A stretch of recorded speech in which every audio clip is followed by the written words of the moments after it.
виканками.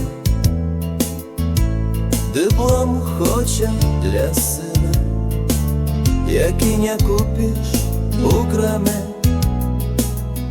Не хоче сину войска, бо злые там солдати, матулиних синочків гвалтують там завзято.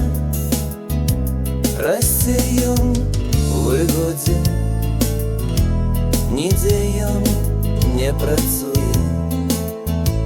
Там страшно буде у році,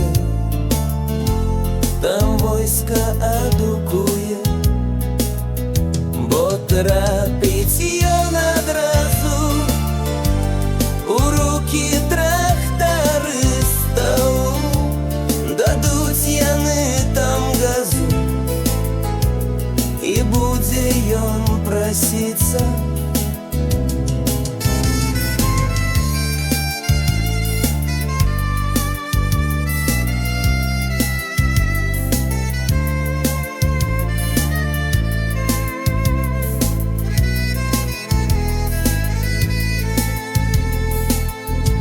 Яна на ўсе гатова,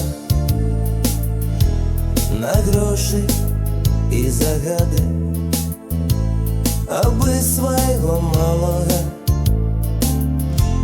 пазбавіць ад паразы.